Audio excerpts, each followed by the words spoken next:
Bismillahirrahmanirrahim. Assalamualaikum warahmatullahi wabarakatuh. Alhamdulillahi rabbil alamin. Wassalatu wassalamu ala ashrafil anbiya'i wal mursalin wa ala alihi wa ashabihi ajma'in wa ala man sara ala nahjihi ila yaumiddin. Allahumma 'allimna ma yanfa'una wanfa'na bima 'allamtana wa zidna 'ilman. Ya Rabbal Alamin, Rabbi shrah li sadri wa yassir li amri wahlul 'uqdatan min lisani yafqahu qawli, amma ba'd. Fa inna asdaqal hadithi kitabullah wa khairal hadi hadi Muhammadin sallallahu alaihi wasallam wa syarral umuri muhdatsatuha fa inna kulla muhdatsatin bid'ah wa kulla bid'atin dhalalah wa kulla dhalalatin finnar. Ikhwani fid din, a'azzani Allah wa iyyakum.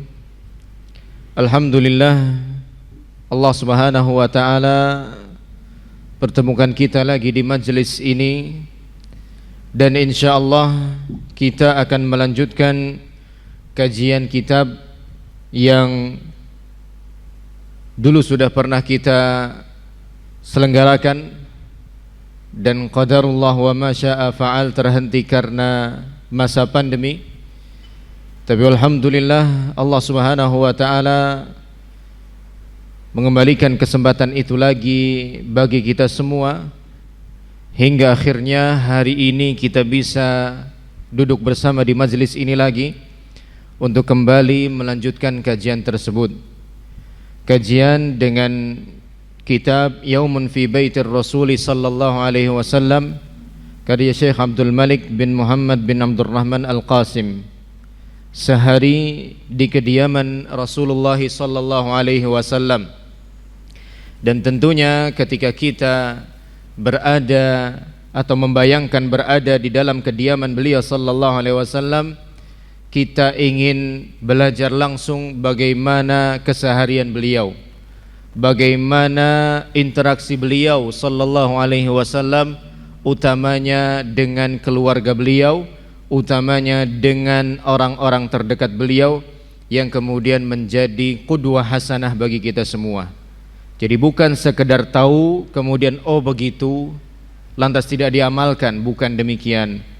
Ketika kita sudah tahu bahwasannya Nabi sallallahu alaihi wasallam berlaku, bersikap begini dan begitu kepada keluarganya, kepada orang-orang terdekatnya, maka hendaknya lah itu menjadi satu qudwah hasanah bagi kita semua. Hendaknya kita berusaha untuk menerapkannya dalam kehidupan kita sehari-hari. Laqad kana lakum fi Rasulillahi uswatun hasanah liman kana yarjullaha wal yawmal akhir wa dzakarallaha katsira. Sungguh pada diri Rasul sallallahu alaihi wasallam terdapat uswah hasanah, terdapat suri tauladan yang baik bagi kalian, bagi orang-orang yang berharap perjumpaan dengan Allah Subhanahu wa taala dan selalu mengingat Allah Subhanahu wa taala. Dan di antara bukti kesungguhan cinta kita kepada Allah Subhanahu wa taala dan Rasulullah sallallahu alaihi wasallam adalah senantiasa mengikuti kebiasaan beliau sallallahu alaihi wasallam, baik dalam akidah terutama, baik dalam ibadah, baik dalam muamalah, baik dalam akhlak kita. Salah satunya mengikuti beliau sallallahu alaihi wasallam dalam interaksinya dengan keluarga, dalam interaksinya dengan orang-orang terdekat beliau sallallahu alaihi wasallam. Insyaallah pada hari ini kita mulai pada pembahasan di halaman 75. Bagi yang masih ada kitabnya, ya, atau barangkali panitia bisa share PDF-nya di grup kajian. Yang belum ada kitabnya bisa buka di sana. Sekarang kita ada di halaman 75. Kasih sayang Rasulullah sallallahu alaihi wasallam kepada anak-anak. Dari sini saja kita bisa langsung melihat, ya, mengambil hikmah yang luar biasa bahwa Rasulullah sallallahu alaihi wasallam benar-benar seorang penyayang. Baru dari judul saja kita belum baca isinya. di mana judul ini mewakili isi bahwasanya Nabi SAW merupakan sosok penyayang anak-anak, dan seorang yang bisa menyayangi anak-anak umumnya memang seorang penyayang, karena dia paham anak adalah sosok yang sangat butuh dan haus kasih sayang. Kalaulah kita yang dewasa ini tidak bisa menyayangi anak-anak yang memang pada dasarnya butuh kasih sayang, maka bagaimana kita bisa menyayangi mereka-mereka yang tidak sebutuh anak itu terhadap kasih sayang? Maka di antara luar biasa besarnya rasa kasih dan cinta Nabi sallallahu alaihi wasallam adalah beliau merupakan sosok penyayang terhadap anak-anak. Penulis berkata, orang-orang yang keras hati tidak akan mengenal kasih sayang. Tidak ada sedikit pun kelembutan pada hati mereka. Hati mereka keras bagai karang, kaku tabiatnya, baik ketika memberi maupun menerima. Kurang peka perasaannya, lagi tipis peri kemanusiaannya. Berbeda halnya dengan orang yang dikaruniai Allah Ta'ala hati yang lembut, penuh kasih sayang lagi penuh kemurahan. Dialah yang layak disebut pemilik hati yang agung penuh cinta, hati yang diliputi dengan cinta, dengan kasih dan sayang, dan digerakkan oleh perasaan yang halus. Maka dari sini juga kita berusaha mengevaluasi pribadi kita masing-masing. Apakah kita termasuk orang-orang yang dilembutkan hatinya oleh Allah Subhanahu wa Ta'ala untuk peka terhadap orang-orang yang ada di sekitar kita, kemudian mengasihi mereka? Ataukah kita termasuk orang yang na'udzubillahi min dzalik, yang kaku hati, yang keras hati, yang tidak peka terhadap sekitar, hingga tidak ada rasa tergerak untuk mengasihi dan menyayangi yang ada di sekitarnya? Dan ini tidak ada pada diri Nabi Muhammad sallallahu alaihi wasallam. Allah Subhanahu wa Ta'ala berfirman berkenaan dengan pribadi beliau sallallahu alaihi wasallam, fabima rahmatin minallahi linta lahum, dengan rahmat dari Allah Subhanahu wa Ta'ala lah engkau bisa bersikap lemah lembut terhadap mereka. Nabi SAW pada dasarnya bersikap lemah lembut, dan itu tentu karena rahmat dari Allah Subhanahu wa Ta'ala. Maka kalau kita jumpai, dapati diri kita ini bukan orang yang santun, bukan orang yang lemah lembut, kasar, temperamen, ya, kemudian reaktif terhadap kejadian yang sangat-sangat sepele di sekitarnya, maka hendaknya kita mawas diri. Jangan-jangan kita orang yang berhati keras, jangan-jangan kita orang yang berhati kaku. Dan na'udzubillah min dzalik, kita tidak dapat rahmat dari Allah Subhanahu wa Ta'ala. Kalau kita dapati diri kita masing-masing demikian keadaannya, segera minta kepada Allah, minta kelembutan hati, minta keteduhan jiwa. Karena Nabi sallallahu alaihi wasallam bisa berlemah lembut pun disebabkan rahmat dari Allah, disebabkan kemudahan dari Allah Subhanahu wa Ta'ala. Walau kunta faddan ghalidhal qalbi lan faddu min hawlik. Memang kenapa kalau kita tuh berkeras hati, bersikap kasar, kata Allah, seandainya kamu kasar hati, keras, apa yang terjadi? Lan faddu min haulik, orang-orang pasti akan pergi meninggalkanmu, pasti akan pergi meninggalkan kamu. Karena fitrah manusia itu tidak suka disikapi dengan keras, fitrah manusia tidak suka disikapi dengan kasar. Fir'aun saja ketika Allah Subhanahu wa Ta'ala suruh Nabi Musa dan Nabi siapa? Harun alaihissalam untuk mendakwahinya, apa pesan Allah kepada Nabi Musa dan Nabi Harun alaihissalam? Faqula lahu qawlan layyina la'allahu yatadhakkaru aw yakhsha. Dakwahilah Fir'aun, wahai Musa, wahai Harun, dengan yang lembut sekali. Layyin itu artinya lembut sekali, ya. Padahal Fir'aun itu orang yang sangat kasar, orang yang sangat arogan, ya. Bahkan mengatakan dirinya ana rabbukumul a'la, akulah Tuhanmu yang paling tinggi. Tapi toh ternyata Allah Subhanahu wa taala masih menyuruh Nabi Musa dan Nabi Harun untuk mendakwahi Fir'aun dengan cara yang super lembut. Maksudnya agar apa? La'allahu yatadzakkaru aw yakhsha. Mudah-mudahan dia mau mengingat Allah Subhanahu wa taala, mudah-mudahan dia mau takut Allah Subhanahu wa taala. Walaupun Allah udah tahu Fir'aun enggak bakalan mengingat Allah setelah dinasihati Nabi Musa. Fir'aun enggak bakalan takut kepada Allah Subhanahu wa taala sekalipun sudah didakwahi Nabi Musa, tapi Allah masih suruh Nabi Musa untuk bersikap lemah lembut kepada Fir'aun. Orang yang kayak begitu jahatnya saja masih mendapatkan hak untuk disikapi dengan santun. Masih mendapatkan hak untuk disikapi dengan lemah lembut. Bagaimana dengan anak-anak? Ya, bagaimana dengan anak-anak? Tentu lebih berhak lagi.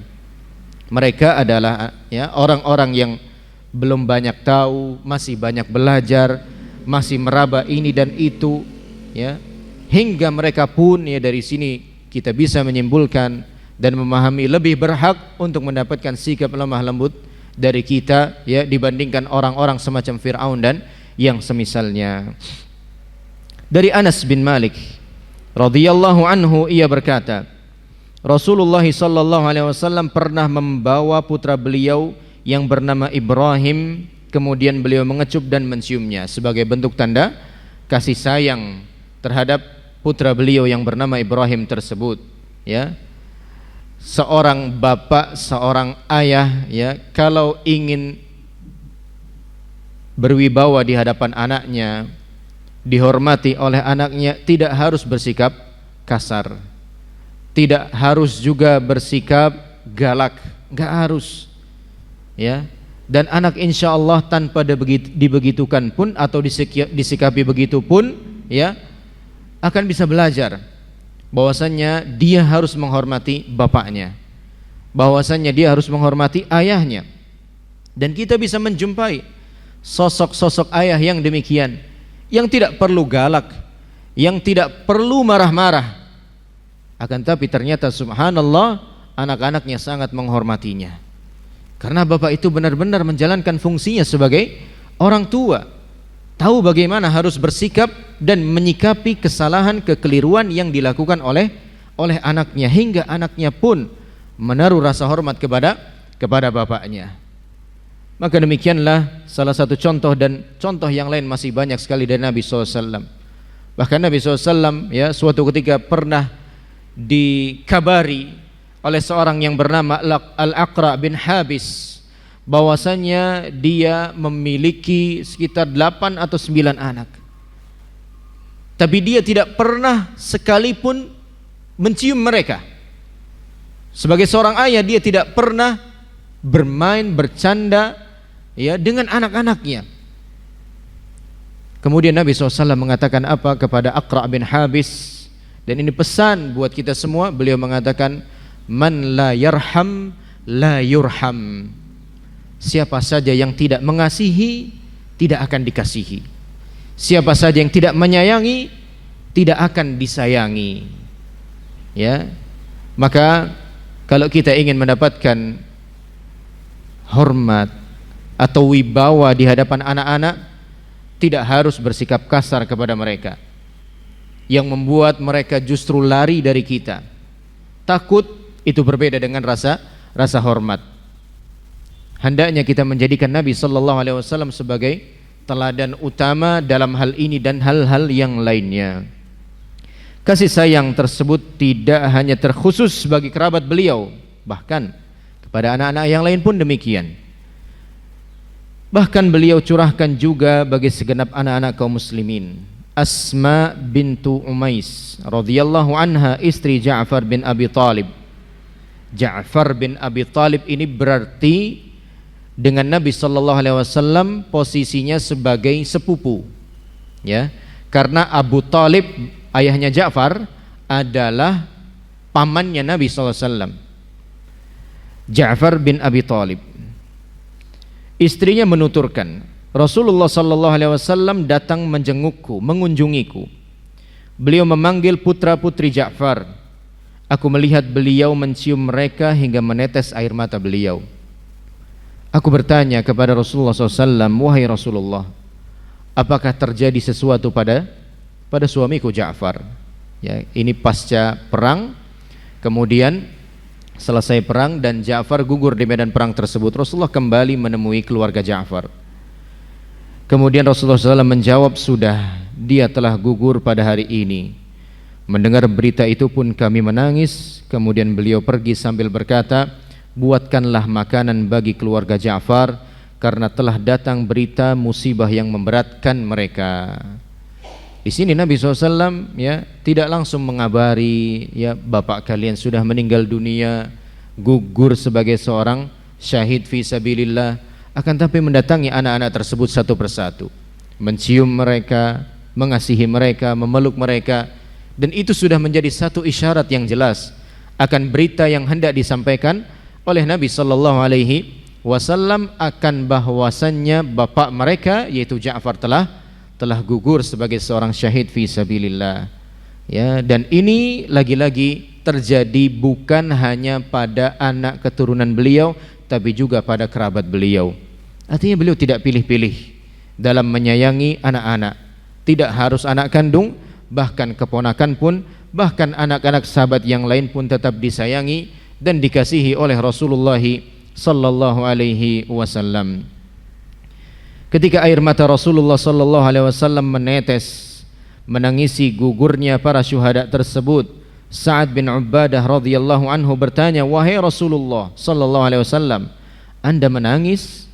Maka Rasulullah sallallahu alaihi wasallam menjawab, hadhihi rahmatun ja'alaha Allahu fi qulubi ibadihi.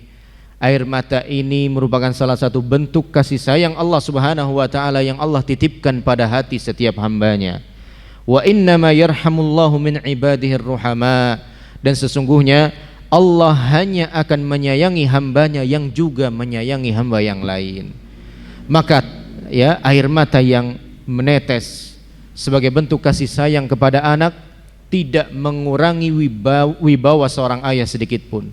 Terkadang seorang ayah ya ingin tampak wibawa, ingin tampak tegas, akhirnya dia pun tidak pernah menunjukkan tetesan air matanya sebagai rasa kasih sayang terhadap mereka, sebagai rasa bangga terhadap mereka. Tidak harus demikian. Justru mengajarkan demikianlah keadaan seorang manusia yang terkadang bisa menangis karena sedih, yang terkadang juga bisa menangis karena bahagia.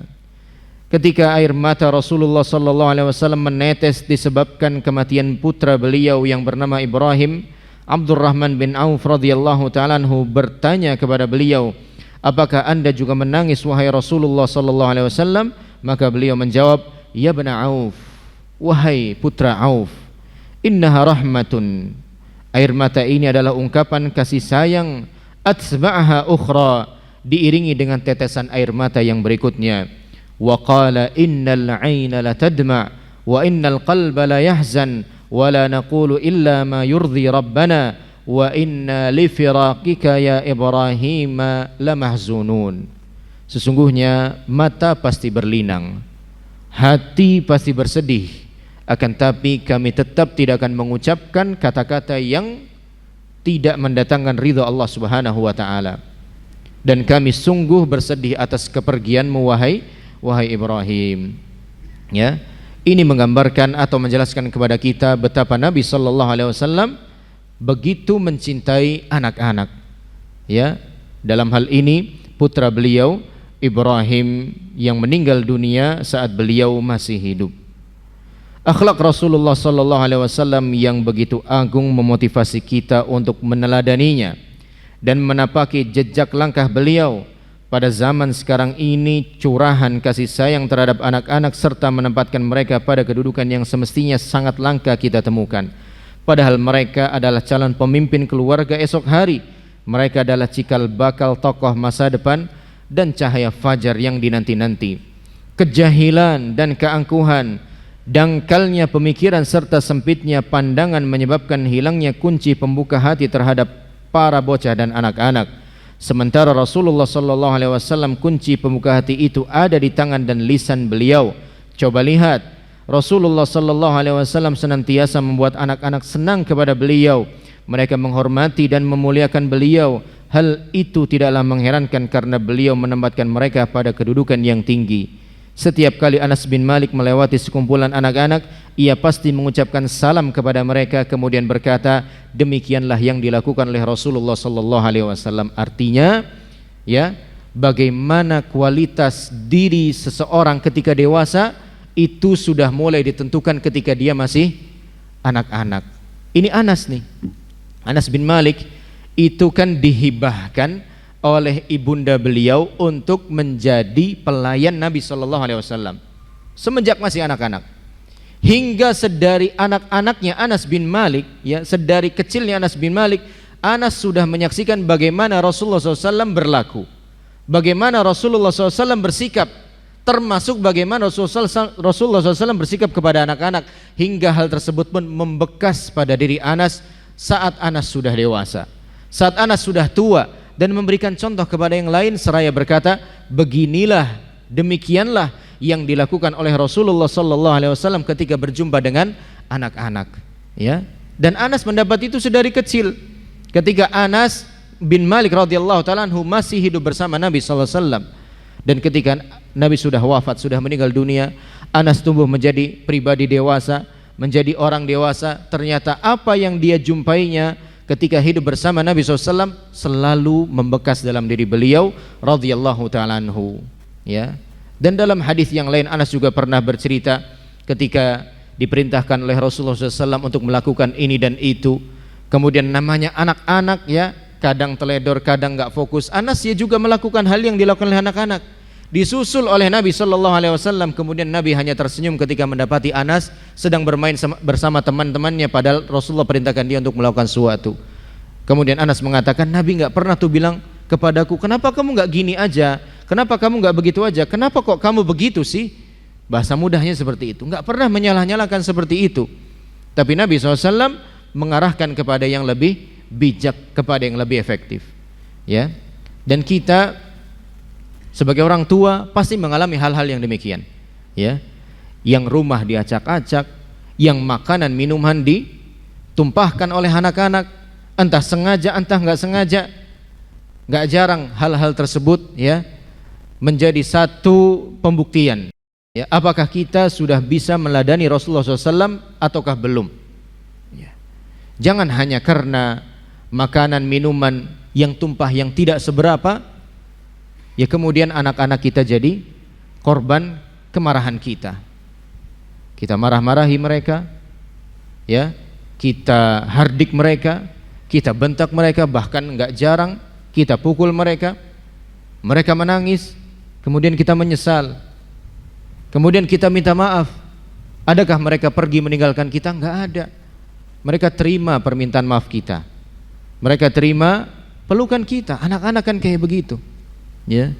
Ketika susu tumpah, minuman tumpah, mereka terdiam biasanya, menanti reaksi apa yang akan muncul dari kita, dan disitulah dia akan belajar. Oleh karenanya memang penting sekali bagi kita untuk berusaha mempunyai satu remote control bagi diri kita ketika bergaul dengan anak-anak, menyikapi kekeliruan-kekeliruan mereka, ya. Susu yang tumpah, makanan yang tercecer itu tidak seberapa dibanding, ya, luhurnya dan mulianya jiwa anak-anak. Kita nih kalau dititipi anak, ya, oleh teman kita sajalah, nggak usah oleh presiden begitu, oleh teman kita sajalah, ya, insya Allah kita nggak akan marah-marahi dia, kita nggak akan maki-maki dia, hardik dia, bentak-bentak dia, apalagi pukul dia. Karena kita tahu anak itu adalah anak titipan dari teman kita, titipan dari kerabat kita, titipan tetangga kita, sementara orang itu pergi menunaikan, ya, tugasnya. Lah sementara anak kita masing-masing, anak kandung kita masing-masing itu juga sebenarnya merupakan titipan dari Allah Subhanahu wa taala. Harusnya kita lebih bersikap ekstra hati-hati lagi terhadap titipan Allah Subhanahu wa taala yang satu itu. Maka hendaknya kita terus belajar, walaupun, ya, namanya jadi orang tua itu nggak gampang. Kita semua insya Allah mengalami, ya, bagaimana sulitnya, ya, menjadi orang tua, wabil khusus ketika menjumpai kekeliruan anak-anak yang memang masih dalam usia pertumbuhan, menyikapi kesalahan-kesalahan yang mereka lakukan. Tapi disitulah justru ya mereka akan belajar bagaimana semestinya berlaku, bagaimana juga semestinya menyikapi kesalahan orang lain. Di situ akan membekas pada diri mereka hingga menjadi pribadi atau menjadi sikap sifat bagi mereka saat sudah dewasa nanti. Meskipun anak-anak biasa merengek dan mengeluh serta banyak tingkah, namun Rasulullah SAW tidak marah, tidak memukul, tidak membentak, tidak menghardik mereka. Beliau tetap berlaku lemah lembut dan tetap bersikap tenang dalam menghadapi mereka. Ya memang namanya anak-anak, ya namanya aja anak-anak. Memang dunianya anak-anak itu dunia bermain. Cuman kita aja yang sering kali ya lupa atau pura-pura lupa bahwa memang itulah dunia mereka. Berbeda dengan dunia kita orang tua. Dunia kita kan cuman dua kemungkinannya. Kalau nggak kerja ya istirahat. Tapi anak-anak itu memang dunianya bermain. Ya sudah, biarkan dia nyaman dengan dunianya selama tidak berbahaya. Ya, mereka pun membiarkan kita kok dengan dunia kita kan.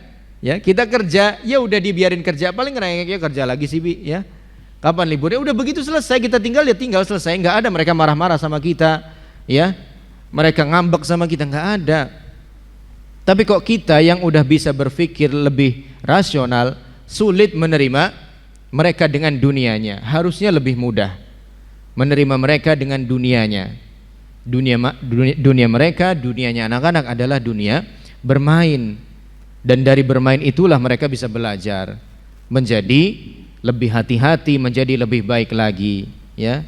Hanya tinggal kita arahkan saja mana yang membahayakan, mana yang tidak membahayakan. Tapi seringkali begitulah ya kita orang-orang dewasa ya sebagai orang tua mengabaikan sisi-sisi semacam ini. Hingga akhirnya kita memaksa mereka untuk seideal diri kita. Harusnya jangan begitu. Masing-masing orang punya dunianya sendiri-sendiri. Jangankan antar orang tua dengan anak, antar orang tua dengan orang tua aja beda kok, ya. Antara suami dengan istri perannya sama atau beda? Beda. Dunianya sama atau beda? Beda. Itu sudah sama-sama orang tua loh. Nah, omongan kita, pembicaraan kita ini antara orang tua dengan anak mesti lebih berbeda lagi. Dari Aisyah radhiyallahu taala anha, ia berkata, suatu kali pernah dibawa sekumpulan anak kecil ke hadapan Rasulullah sallallahu alaihi wasallam, lalu beliau mendoakan mereka. Pernah juga dibawa kepada beliau seorang anak, lantas anak itu kencing pada pakaian beliau, beliau segera meminta air lalu memercikkannya pada pakaian itu tanpa mencucinya. Hal-hal semacam ini hal yang wajar terjadi. Digendong malah ngompol, ya diajak pergi malah muntah, kan ada anak-anak kayak gitu. Ya jangan malah diomel-omelin. Walaupun pasti merepotkan kita, pasti ya sudah resiko. Setiap pilihan, setiap tanggung jawab pasti ada resikonya. Ketika kita dulu masing-masing menikah, kita tentu berharap dikaruniai anak, dan ketika sudah dipercaya oleh Allah Subhanahu wa taala berupa hadirnya seorang anak, di situ juga ada tanggung jawab besar yang baru yang siap menanti kita. Mengurus mereka, mentarbiah mereka, mengarahkan mereka, bersabar atas segala kekurangan-kekurangan mereka. Maka hal-hal semacam ini hendaknya berusaha untuk kita ingat-ingat selalu agar kita tidak salah bersikap terhadap anak-anak kita yang akhirnya merugikan mereka di masa dewasanya nanti dan merugikan kita di masa tua kita. Wahai pembaca yang mulia, engkau pasti mengetahui bahwa duduk di rumah Rasulullah sallallahu alaihi wasallam merupakan sebuah kehormatan. Lalu tidakkah terlintas di dalam lubuk hatimu bermain dan bercandaria dengan si kecil putra-putrimu, mendengarkan tawaria dan celoteh mereka yang lucu dan indah? Ayah ibuku sebagai tebusannya, Rasulullah sallallahu alaihi wasallam selaku umat ini pun melakukan semua hal itu. Di antaranya Abu Hurairah radhiyallahu taala anhu menceritakan, Rasulullah sallallahu alaihi wasallam pernah menjulurkan lidahnya bercanda dengan Al Hasan bin Ali radhiyallahu taala anhu.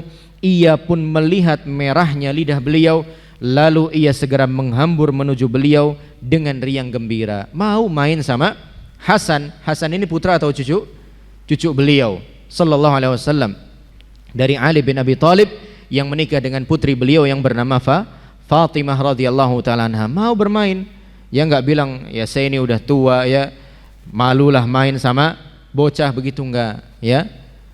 Apalah artinya rasa gengsi kita terhadap orang lain dibanding kebahagiaan anak kita? Apalah artinya rasa angkuh kita, ya, rasa kalau kata orang jaim kita, jaga image kita terhadap orang lain kalau akhirnya anak kita bahagia hanya dengan hal-hal yang sangat sederhana nggak masalah. Dan ketika kita bermain dengan anak-anak itu insya Allah sama sekali tidak menurunkan image kita, sama sekali tidak menurunkan wibawa atau kehormatan kita, sama sekali enggak, ya. Nabi SAW kurang wibawa apa sih? Ya, kurang baik apa sih image beliau SAW di hadapan para sahabat? Toh ternyata beliau masih main sama anak-anak, ya, memenuhi kebutuhan mereka, memenuhi kebutuhan jiwa mereka sebagai seorang anak yang memang butuh permainan, yang memang butuh candaan dari kita yang dewasa. Anas bin Malik radhiyallahu taala menuturkan, Rasulullah SAW sering bercanda dengan Zainab putri Ummu Salamah radhiyallahu anha. Lalu beliau memanggilnya dengan ya Zuwainab berulang kali. Zuwainab artinya Zainab kecil, ya. Kalau dalam bahasa Arab, ya, panggilan semacam ini itu diantara faedah atau maknanya adalah panggilan kasih sayang, panggilan yang diubah jadi kecil, ya.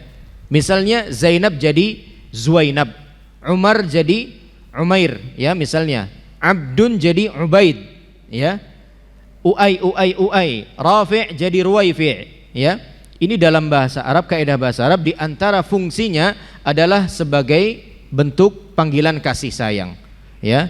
Rafi' jadi Ruwaifi', Zainab jadi Zuwainab, ya, Umar jadi Umair, Abdun jadi Ubaid, dan seterusnya. Maka Nabi SAW di sini memanggil Zainab dengan panggilan kasih sayang beliau, yaitu Zuwainab. Nah, ini juga menunjukkan bahwasanya beliau Sallallahu Alaihi Wasallam, ya, menunjukkan cinta dan kasih beliau kepada anak-anak bukan dengan perilaku saja, bahkan mulai dari panggilan, ya, bahkan mulai dari panggilan. Jadi kalau manggil yang bagus-bagus, ya, kalau manggil yang bagus-bagus, apalagi ke anaknya sendiri, ya, karena bisa jadi panggilan kita itu juga sekaligus doa, ya, panggilan kita itu kepada anak itu juga sekaligus doa kita, ya, sebagaimana dalam sebuah hadis tertuang, fa innal malaikata tu'amminu ala ma taqulun, atau kama qala sallallahu alaihi wasallam, karena sesungguhnya malaikat akan mengaminkan ucapan-ucapan kalian, ya. Panggillah anak-anak dengan panggilan-panggilan yang baik, namai mereka dengan nama-nama yang baik agar mereka juga menjadi orang yang baik, orang yang saleh, orang yang bertakwa kepada Allah Subhanahu wa taala. Ya. Jangan dipanggil pakai panggilan yang ngeledek gitu, ya. Tak botak begitu, ya, jangan, ya. Ompong begitu, sini gitu, jangan, ya. Panggil dengan panggilan yang baik. Kita udah kasih nama dia bagus-bagus. Dan ketika ngasih nama kan enggak gampang, ya. Kita mikir, nyari, browsing, ya, buka-buka buku, tanya ustadz, tanya teman, ya, gila udah dikasih nama yang bagus, panggilannya botak, panggilannya, ya, apalagi ompong, ya, dan lain sebagainya. Enggak demikian, ya. Ini kebiasaan sebagian orang, ya, pengen lucu begitu tapi malah enggak tepat, ya. Panggillah anak-anak itu dengan panggilan yang baik. Kita pun suka kalau dipanggil dengan nama baik kita, nama asli kita, ya. Senang kalau kita itu senang kalau ada orang mengingat nama kita. Oh, ternyata dia tahu nama saya. Oh, ternyata dia tahu dan ingat nama saya.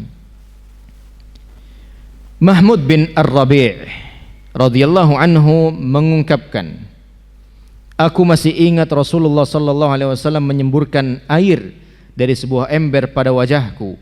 Air itu diambil dari sumur yang ada di rumah kami. Ketika itu aku baru berusia 5 tahun, ya. Main sembur-semburan sama anak kecil, ya. Bahkan kayaknya kita pun belum, ya. Nih sama anak-anak, ya, main semprot-semprotan sama anak-anak sendiri kayak begini. Ya, tapi ternyata Rasulullah SAW melakukannya, ya, terhadap Mahmud bin Rabi' ketika Mahmud berusia berapa? 5 tahun. Dan peristiwa itu dikenang oleh Mahmud sampai beliau dewasa, sampai beliau tua. Dan itu beliau riwayatkan. Dan itu sampai kepada kita, dan itu menjelaskan kepada kita betapa Nabi sallallahu alaihi wasallam ya begitu sosok yang begitu familiar, sosok yang begitu dekat dengan anak-anak, ya, tidak membuat gap, ya, jarak antara beliau dengan anak-anak. Saya kan dewasa, saya kan orang tua, saya kan pemimpin, enggak, ya. Tetap bisa menyatu dengan mereka hingga akhirnya mereka pun mau, ya, mendengarkan nasihat-nasihat beliau sallallahu alaihi wasallam. Anak-anak itu, ya, kalau sudah jatuh hati sama kita itu gampang, masya Allah, dia apa-apain juga, ya. Anak-anak itu kalau sudah jatuh hati sama kita arahkan mau bagaimana juga insya Allah gampang, ya. Karena apa? Dia udah sayang dulu sama kita. Tapi kalau dia udah nggak sayang sama kita, benci sama kita, apa yang keluar dari kita pasti ditolak olehnya. Tapi giliran orang lain yang ngasih tahu, diterima sama dia, ya. Karena apa? Karena sedari awal dia udah nggak simpatik sama kita, udah nggak naruh hati sama kita. Makanya pinter-pinter ambil hati anak, ya, sedari sekarang. Tapi tentunya jangan sampai, ya, menghalalkan cara-cara yang diharamkan oleh Allah Subhanahu wa taala. Anak-anak minta nyanyi terus kemudian kita kasih nyanyi, anak-anak minta dengar lagu-lagu kita kasih dengar lagu-lagu, tentu enggak gitu. Ya, tetap harus memperhatikan rambu-rambu Allah Subhanahu wa taala. Rasulullah sallallahu alaihi wasallam senantiasa memberikan pengajaran baik kepada orang dewasa maupun anak-anak. Abdullah bin Abbas radhiyallahu anhuma menuturkan, suatu hari aku berada di belakang Nabi sallallahu alaihi wasallam, beliau bersabda, "Ya gulam, wahai anak, inni uallimuka kalimatin, ihfazillaha yahfazka, ihfazillaha tajidhu tujahaka, idza sa'alta fas'alillaha wa idza ista'anta fasta'in billahi." Wahai anak, aku akan mengajarimu beberapa kalimat. Pesan dari Nabi sallallahu alaihi wasallam, ihfazillaha yahfazka, jagalah perintah Allah, pasti Allah akan menjagamu. Ihfazillaha tajidhu tujahak, jagalah perintah Allah Subhanahu wa taala, pasti engkau akan mendapatinya selalu ada di hadapanmu. Idza sa'alta fas'alillah, kalau kamu mau minta, mintalah kepada Allah. Wa idza ista'anta fasta'in billah, kalau kamu mohon pertolongan, mohonlah pertolongan itu kepada Allah Subhanahu wa taala. Sedari anak-anak sudah ditanamkan prinsip dalam berakidah oleh Nabi sallallahu alaihi wasallam dalam diri Abdullah bin Abbas radhiyallahu anhuma. Maka kita pun ikuti, tanamkan akidah sahihah pada anak kita masing-masing sedari mereka masih kecil, ya. Enggak usah formal-formal banget, ya. Bahasa-bahasa yang mudah saja, yang mudah difahami oleh mereka. Ketika mereka sakit kemudian sembuh, ya, coba pancing ke mereka, tanyakan kepada mereka, kemarin sakit, sekarang alhamdulillah sembuh, siapa yang ngasih sembuh? Kalau mereka masih belum tahu, masih bingung, kita yang kasih tahu, yang ngasih sembuh adalah Allah Subhanahu wa taala. Ketika turun hujan, tadinya panas, kemudian sore hari turun hujan yang sangat deras, tanya lagi kepada mereka, siapa yang menurunkan hujan? Allah Subhanahu wa taala. Hingga akhirnya mereka akan paham dasar-dasar akidah, dasar-dasar keimanan, ya. Jangan sampai, ya, mereka tumbuh sementara akidah mereka masih kacau berantakan, ya. Padahal akidah merupakan perkara yang sangat-sangat menentukan selamat tidaknya seorang hamba nanti di akhirat. Kalau rusak akidah seseorang, sudah tidak ada harapan lagi bagi dia. Sampai kapanpun tidak akan ada harapan lagi bagi dia untuk bahagia di akhirat. Maka kunci kebahagiaan seseorang di akhirat, dan kita ketika mau kumpul sama keluarga kita lagi nanti di akhirat di surga Allah Subhanahu wa taala, tentunya adalah sama-sama jaga akidah kita, sama-sama jaga keimanan kita kepada Allah Subhanahu wa taala. Allah Subhanahu wa taala berfirman, "Walladzina amanu wattaba'athum dzurriyyatuhum biimanin alhaqna bihim dzurriyyatahum." Dan orang-orang yang beriman kemudian diikuti oleh keturunan mereka yang juga sama-sama beriman kepada Allah Subhanahu wa taala, kami akan persatukan mereka lagi nanti dengan anak keturunannya. Syaratnya harus sama-sama beriman. Syaratnya harus sama-sama memiliki akidah yang sahihah. keyakinan yang lurus kepada Allah Subhanahu wa taala. Telah kita saksikan bersama keutamaan akhlak dan keluhuran budi pekerti serta sejarah kehidupan yang agung. Semoga semua itu dapat menghidupkan hati kita dan dapat kita teladani dalam mengarungi bahtera kehidupan. Putra-putri yang menghiasi rumah kita selalu membutuhkan kasih sayang seorang ayah serta kelembutan seorang ibu, membutuhkan belayan yang membuat hati mereka bahagia, sehingga mereka dapat tumbuh dengan pribadi yang luhur dan akhlak yang lurus, siap untuk memimpin umat sebagai buah karya dari para ibu dan bapak, tentu saja dengan taufik dari Allah Subhanahu wa taala. Artinya jangan sampai kita lupa untuk terus memanjatkan doa. Rabbana hablana min azwajina wa dzurriyyatina qurrata a'yun waj'alna lil muttaqina imama. Ya Rabb kami, ya Allah, karuniakanlah kepada kami dari pasangan-pasangan kami, dari anak keturunan kami, orang-orang yang menyejukkan pandangan kami. Artinya ya Allah, jadikanlah pasangan kami dan anak keturunan kami sebagai orang yang menenteramkan batin kami ya Allah. Jangan sampai menjadi orang yang justru menyiksa batin kami.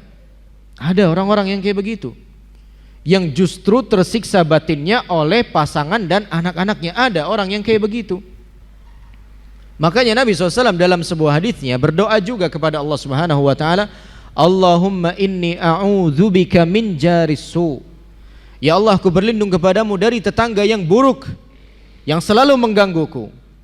Wa min zaujin tushayyibuni qabla al-mashib. Aku berlindung kepadamu ya Allah dari pasangan yang membuatku beruban sebelum waktunya aku beruban. Pasangan yang gimana ini berarti ini? Yang bikin kita pusing terus, ya, mikir terus sampai akhirnya kita beruban padahal belum waktunya beruban, ya. Wajahnya lebih tua daripada teman-teman seusianya, gara-gara terlalu sering dipusingkan oleh pasangannya. Wa min waladin yakunu alayya rabban. Aku juga berlindung kepadamu ya Allah dari anak yang bersikap seolah-olah dia adalah majikan bagi aku. Ya, ada anak-anak kayak begini. Ada, na'udzubillah min dzalik, ya, memperlakukan orang tuanya seakan memperlakukan pembantu. Ya, padahal terhadap pembantu pun kita nggak boleh semena-mena. Nabi SAW ya pesan kepada para majikan, ufu ya anil khadim 70 marrah. Kama qala sallallahu alaihi wasallam. Maafkanlah kesalahan-kesalahan pembantumu walaupun sampai 70 kali. Artinya sering-sering kasih maaf buat mereka. Tapi ternyata ada anak-anak yang menyikapi orang tuanya, yang memperlakukan orang tuanya lebih parah daripada memperlakukan seorang pembantu. Ya, makanya jangan putus-putus doa. Rabbi habli minas solihin. Ya Allah, karuniakanlah aku keturunan orang-orang yang soleh. Ya, sudah lahir walhamdulillah, kita berusaha arahkan mereka, berikan pendidikan yang layak bagi mereka, agamanya benar. Setelah itu atau bersama dengan itu kita pasrahkan hasilnya kepada Allah sambil tawakal, sambil panjatkan doa selalu. Ya, banyak doa-doa yang disebutkan dalam Al-Quran atau hadis Nabi SAW, ya, yang terkait dengan anak-anak. Ya, Rabbi habli minas salihin, Rabbana hablana min azwajina wa dhurriyyatina qurrata a'yun waj'alna lil muttaqina imama. Yang tadi juga Allahumma inni a'udzubika min jaris su wa min zaujin tushayyibuni qabla al-mashib wa min waladin yakunu alayya rabban wa min malin yakunu alayya adaban wa min khalilin makir. Ya Allah, aku berlindung kepadamu dari tetangga yang buruk. Aku berlindung kepadamu dari pasangan yang membuatku beruban, yang membuatku tua sebelum masaku beruban. Ya, pasangan yang bikin pusing terus, ya. Entah istri yang kurang syukur sama suami, entah suami yang kurang sabar sama istri, ya. Jadi istri banyakin syukur, suami banyakin sabar, ya. Istri banyakin syukur, suami banyakin sabar, ya. Karena yang namanya suami, ya, kalau enggak cukup kesabarannya, ya enggak mustahil akan meledak, ya, akhirnya bertengkar, akhirnya pisah. Padahal kadang perkaranya sepele, ya, padahal kadang perkaranya sepele. Istri juga syukurnya dikuatin, ya. Istrinya syukur, suaminya sabar. Jadi pertama tadi apa? Aku berlindung kepadamu ya Allah dari tetangga yang buruk, dari pasangan yang membuatku tua sebelum waktunya. Yang ketiga, dari anak yang apa tadi? Bersikap seolah-olah dia merupakan majikan bagi aku. Yang keempat, dari harta yang justru menyiksaku, ya. Harta yang enggak berkah, ya. Harta yang didapat dari cara-cara yang diharamkan oleh Allah Subhanahu wa taala. Harta yang membuat lupa akan kewajiban utamanya sebagai seorang hamba Allah. Keempat, aku berlindung kepadamu ya Allah dari teman yang penuh dengan tipu muslihat, ya. Teman yang penuh dengan tipu muslihat. Ainuhu yarani wa qalbuhu yar'ani. Matanya melihatku, memandangku seakan menyayangiku, tapi hatinya selalu mengintai kekurangan-kekuranganku. In ra'a minni hasanatan dafanaha wa in ra'a minni sayyi'atan ada'aha. Kalau dia mendapati kejelekan pada diriku, kebaikan pada diriku, dia akan pendam, kubur kebaikanku itu seakan-akan enggak ada nilainya. Tapi kalau dia mendapati kekurangan, kejelekan pada diriku, dia akan sebar-sebarkan di tengah khalayak, di tengah-tengah orang. Aku berlindung kepadamu ya Allah dari hal-hal ini. Maka sebagai seorang muslim janganlah kita lepas daripada yang namanya doa, termasuk dalam mentarbiyah anak-anak, mentarbiyah pasangan kita, agar kita dimudahkan, diberi taufik oleh Allah Subhanahu wa taala. Halaman berikutnya ke halaman ke-80.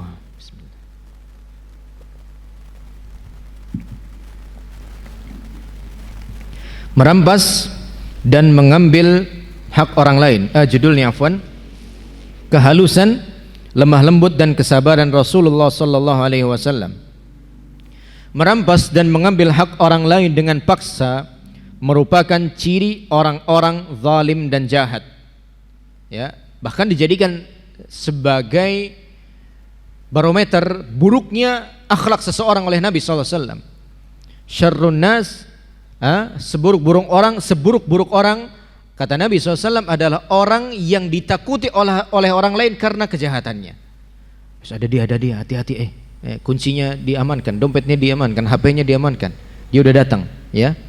Orang kayak gini, ya, itu orang yang paling buruk. Makanya jangan sampai jadi orang yang kayak begitu, yang ditakuti oleh orang lain, yang diwaspadai oleh orang lain karena kejelekan-kejelekan kita. Kita datang, orang malah pada bubar, ya. Kenapa? Mereka takut sama kita, mereka waspada sama kejelekan-kejelekan kita.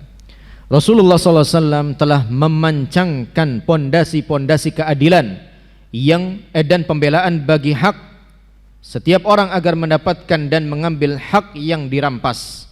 Dan Rasulullah SAW telah menjalankan kaidah tersebut demi kebaikan semata-mata, untuk jalan kebaikan dengan bimbingan karunia yang telah Allah curahkan berupa perintah dan larangan. Kita tidak perlu takut adanya kezaliman, perampasan, pengambilan dan pelanggaran hak di rumah beliau. Artinya tidak perlu takut, ya, menjadi korban ketika masih ada beliau sallallahu alaihi wasallam, atau ketika masih ditegakkan syariat-syariat beliau sallallahu alaihi wasallam. Contohnya negeri, ya, yang diberkahi oleh Allah Subhanahu wa taala, Saudi Arabia misalnya, ya.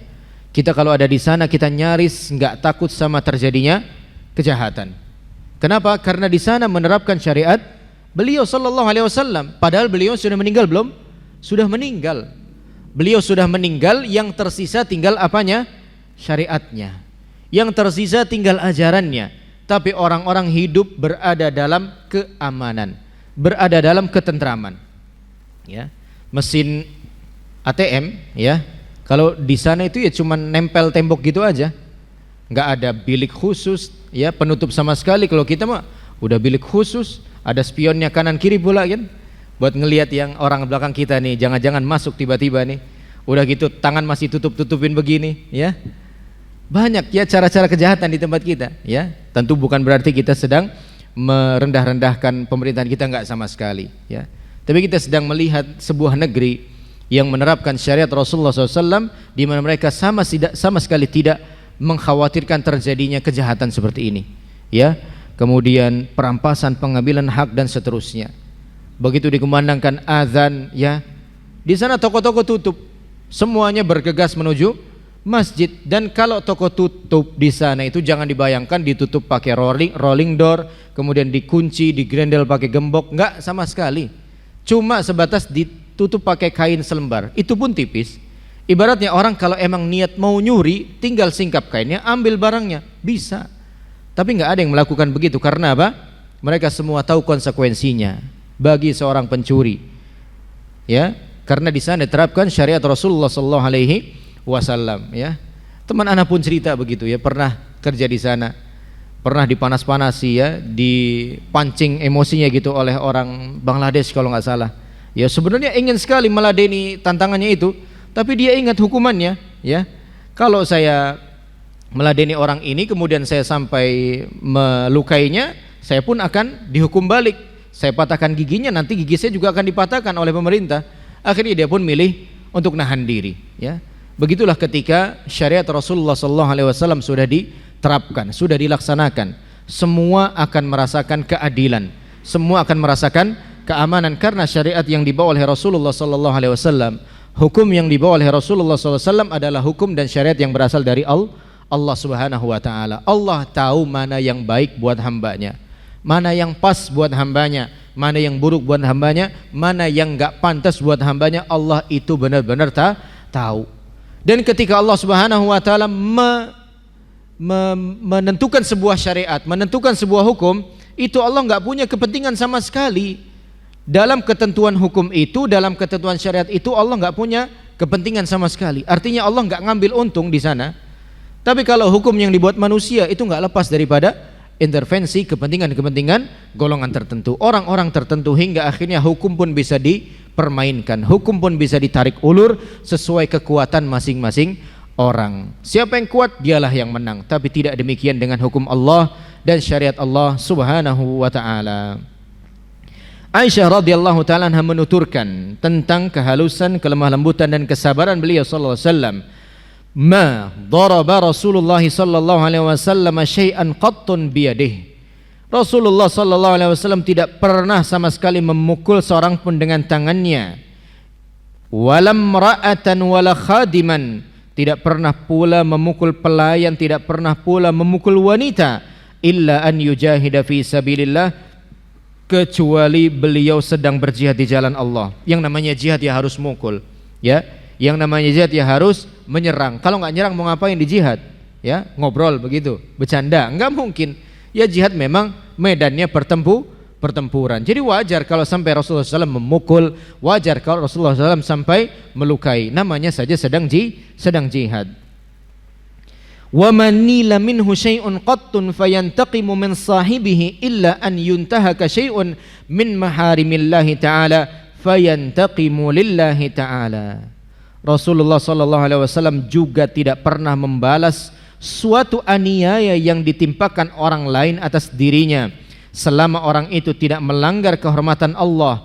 Namun bila sedikit saja kehormatan Allah yang dilanggar orang, maka beliau SAW akan membalasnya, tapi motivasinya karena Allah Subhanahu wa taala. Kalau beliau yang disakiti, beliau enggak akan balas. Kalau pribadi loh ya, pribadi beliau SAW yang disakiti, beliau enggak akan membalas. Tapi kalau yang disakiti adalah syariat Allah Subhanahu wa taala, baru beliau akan merespon, ya, baru beliau akan merespon. Jadi beliau bisa membedakan mana yang harus disikapi dengan tegas, mana yang harus dibiarkan, ya. Kalau berkaitan dengan hak beliau sebagai seorang pribadi, sebagai seorang manusia, beliau lebih banyak memaafkan, ya. Adapun kalau syariat Allah Subhanahu wa taala yang sampai direndahkan, ya, sampai dikucilkan dan seterusnya, maka disitulah beliau baru akan bereaksi, disitulah beliau baru akan merespon. Karena itu sebagai bentuk pengagungan Allah Subhanahu wa taala. Wa may yu'azzim sya'airallah fa innaha min taqwal qulub. Siapa sajakah atau barang siapa yang mengagungkan syiar-syiar Allah Subhanahu wa taala termasuk agama ini, maka sesungguhnya itu merupakan bagian daripada ketakwaan hatinya, ya. Artinya kalau kita disakiti oleh orang, berusahalah untuk tidak cepat bersikap secara reaktif, ya. Tapi kalau sudah yang disakiti adalah agama Allah Subhanahu wa taala, hendaklah kita mengambil sikap, tentunya sesuai juga dengan kaedah-kaedah syar'i. Jangan sampai ketika kita mendapati syariat Allah direndahkan, kemudian kita mengambil sikap, justru sikap kita ini malah menyalahi syariat Allah yang lain. Ya, malah menyalahi syariat Allah yang lain. Jangan sampai begitu, ya. Dalam mengingkari satu kemungkaran pun ada kaedahnya, ya, ada kaedahnya. Enggak cuma modal semangat, enggak cuma modal emosional, enggak. Ya, ada kaedahnya. Misalnya apa yang terjadi pada zaman Imam Ahmad rahimahullahu taala, ketika terjadi fitnah khalqil Quran. Terjadi fitnah besar. Fitnah dalam bahasa Arab itu bukan berarti tuduhan, ya. Fitnah itu masalah besar begitu, ya, kekacauan besar, berupa keyakinan bahwasanya Al-Quran adalah makhluk yang disebarkan, ya, oleh ulama-ulama yang buruk pada saat itu, kemudian juga ikut disebarkan oleh pemerintah yang berkuasa saat itu. Semua dipaksa untuk meyakini dan mengucapkan bahwasanya Al-Quran adalah makhluk. Padahal aqidah Ahlussunnah wal Jamaah meyakini Al-Quran bukanlah makhluk, melainkan apa? Kalamullah, firman Allah Subhanahu wa taala. Semuanya dipaksa. Termasuk Imam Ahmad rahimahullahu taala pun dipaksa untuk mengucapkan Al-Quran adalah makhluk. Tapi Imam Ahmad rahimahullahu taala menolak untuk mengucapkannya. Walaupun menolak, beliau tidak menggerakkan massa untuk melawan pemerintah. Ya, padahal yang lain, teman-teman beliau atau murid-murid beliau sudah siap untuk menunggu instruksi dari beliau kalau beliau berkenan untuk melakukan perlawanan kepada penguasa. Tapi apa jawab beliau rahimahullahu taala ketika beliau diajak untuk melakukan perlawanan? Ad-dima, ad-dima. Hati-hati, jangan sampai terjadi pertumpahan darah. Enggak usah. Nanti akan ada yang meninggal. Nanti akan ada nyawa yang melayang. Nanti hilang keamanan dari kita. Sementara yang bisa kita lakukan bersabar, ya bersabar. Sementara yang bisa kita lakukan adalah memahamkan kaum muslimin, ya kita pahamkan kaum muslimin semampu kita. Ya, melawan pemerintah, melawan penguasa bukanlah bagian daripada usul aqidah Ahlussunnah wal Jamaah. Ya, maka harus diperhatikan kaidah-kaidah seperti ini. Jangan sampai ketika kita hendak mengingkari perbuatan yang mungkar terhadap syariat Allah Subhanahu wa taala, kemudian kita justru mengindahkan syariat Allah yang lain. Kemudian justru kita mengindahkan aturan-aturan Allah Subhanahu wa taala yang lain, ya. Demonstrasi seperti itu yang kemudian, ya, merugikan orang lain. Fasilitas-fasilitas umum jadi terhambat, ya. Belum lama ini ada, ya, walaupun enggak ada kaitannya dengan demonstrasi yang mengatasnamakan agama, di suatu daerah, ya, terjadi demonstrasi di dekat RSUD di daerah tersebut, ya, hingga akhirnya jalanan penuh dengan demonstran, sampai ada ambulan yang mau masuk pun terhalangi, bahkan beneran enggak dikasih jalan, ya, sampai harus putar pilih jalan lain. Itu wallahu alam besok gimana nasib pasien yang ada di dalamnya, ya, hanya karena kepentingan segelintir orang, kemudian, ya, mengabaikan kepentingan dan kemaslahatan orang lain, orang banyak, ya. Maka kita dalam mengingkari kemungkaran enggak boleh menimbulkan kemungkaran yang lain. Jangan sampai begitu, ya. Jangan sampai menimbulkan kemungkaran lain yang sepadan atau bahkan lebih besar. Kita harus timbang-timbang mana maslahat, mana mafsadah, mana yang beneran mendatangkan kebaikan untuk bersama, mana yang tidak mendatangkan kebaikan untuk bersama. Aisyah radhiyallahu taala mengisahkan, suatu hari aku berjalan bersama Rasulullah sallallahu alaihi wasallam. Beliau mengenakan kain najran yang tebal di sisi pinggirnya. Kemudian beliau berpapasan dengan seorang Arab Badui. Tiba-tiba si Arab itu atau Arab Badui tadi menarik dengan keras kain beliau itu, sehingga aku dapat melihat bekas tarikan kain itu pada leher beliau. Ternyata tarikan itu begitu keras sehingga ujung kain yang tebal itu membekas di leher beliau sallallahu alaihi wasallam.